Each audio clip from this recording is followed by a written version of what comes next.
যে লোভে পাপ, পাপে পাচার, অর্থাৎ সে এটা বুঝতে না পারে সে কিন্তু নিজেই পাচার হয়ে যাচ্ছে, নিজেই কিন্তু ধরা দিচ্ছে শুধুমাত্র লোভের তাড়নায়। সোশ্যাল মিডিয়া খুলে দেখতে পাচ্ছি যে চীনা নাগরিক বাংলাদেশি কোনো মেয়েকে প্রেমের ফাঁদে ফেলে পাচার করে নিয়ে যাচ্ছে এবং লাখ টাকা কোটি টাকাতে বিক্রি করে দিচ্ছে।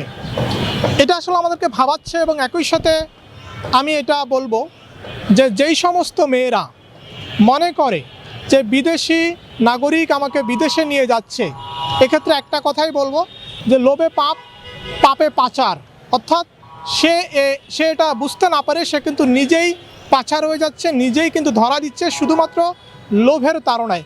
সে মনে করে যে ভিন্ন একটা দেশের নাগরিক আমাকে প্রেমের অফার করেছে, সে ওই দেশে কি কাজ করে, ওই দেশে তার অবস্থানটা কি, ওই দেশে সে কি খুনি নাকি ভালো মানুষ, এটা বিচার বিশ্লেষণ না করেই এই মেয়েগুলো এই সমস্ত বিদেশি মানুষদের ফাঁদে পা বাড়াচ্ছে। এবং বিদেশি মানুষগুলো খুব ভালো বুঝে যে বাংলাদেশের মেয়েরা বিদেশি নাগরিকদের প্রতি একটু সফট থাকে, এই সুযোগটা মূলত তারা কাজে লাগাচ্ছে। সম্প্রতি আমরা দেখতে পেলাম যে চীনা নাগরিকরা গণহারে বলবো না, অনেক মেয়েদেরকে প্রেমের ফাঁদে ফেলে বিয়ের নাটক সাজিয়ে তারা তাদের দেশে নিয়ে গিয়েছে এবং জিম্মি করে তাদেরকে পাচার করেছে, তাদেরকে বিক্রি করে দিয়েছে। এক্ষেত্রে আমি বলবো যে আমরা যারা সচেতন মহল আছি বা হচ্ছে যে সমস্ত মেয়েরা আছে, এটা যদি ছোট ছোট করে ক্যাম্পেইন করা যায়, এটা যদি সচেতনতার জন্য কোনো উদ্যোগ নেওয়া যায় যে এটা করা যাবে না, বিদেশি নাগরিক যদি কখনো প্রেমের অফার দেয়, যদি কখনো বিয়ের অফার দেয়, তাদের ভুলভাল কথাবার্তাতে না পড়ে ভালো করে বিচার বিশ্লেষণ করে সিদ্ধান্ত নিতে হবে যে আমি তাকে বিয়ে করব কি করব না। আচ্ছা ভাই, তার দেশে কি বিয়ে করার মেয়ের সংখ্যা এতটা কম হয়ে গেছে যে তার বাংলাদেশে আসতে হবে?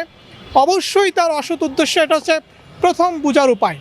দ্বিতীয় হচ্ছে তার দেশে সে এমন কি কাজ করতেছে যে বাংলাদেশের মেয়েকেই তার বিয়ে করতে হবে, অর্থাৎ তার উদ্দেশ্য হচ্ছে লাভবান হওয়ার।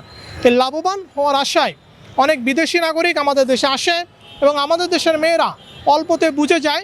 তাদের বুঝার প্রথম ধাপটাই হচ্ছে আমি বিদেশি নাগরিকের কাছে যাচ্ছি, আমি বিদেশি নাগরিক আমাকে এটা করে দিবে সেটা করে দিবে তার দেশে নিয়ে।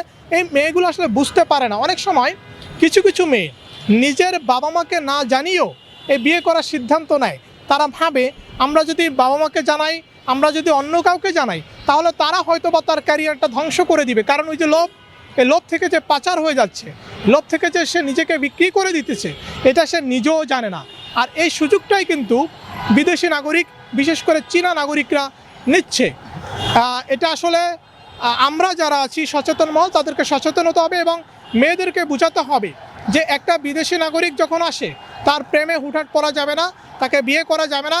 কারণ এই বিয়ে করার নামে যেই প্রচুর পরিমাণে পাচার হচ্ছে, প্রচুর পরিমাণে আমাদের দেশের নারীরা বিক্রি হচ্ছে, এটা আমাদের নারীদের মাঝে, আমাদের আপুদের মাঝে, আমাদের বোনদের মাঝে ছড়িয়ে দিতে হবে, যাতে করে তারা একটু হলেও সতর্ক হয়। এবং স্পেসিফিকভাবে যদি এলিগেশন পাওয়া যায় যে এই নাগরিক এই দেশে এসে এটা করতেছে, তখন তার বিরুদ্ধে আইনগত ব্যবস্থা নেওয়া যাবে। দেশে দেশে সবার সাথে দ্য নিউজ।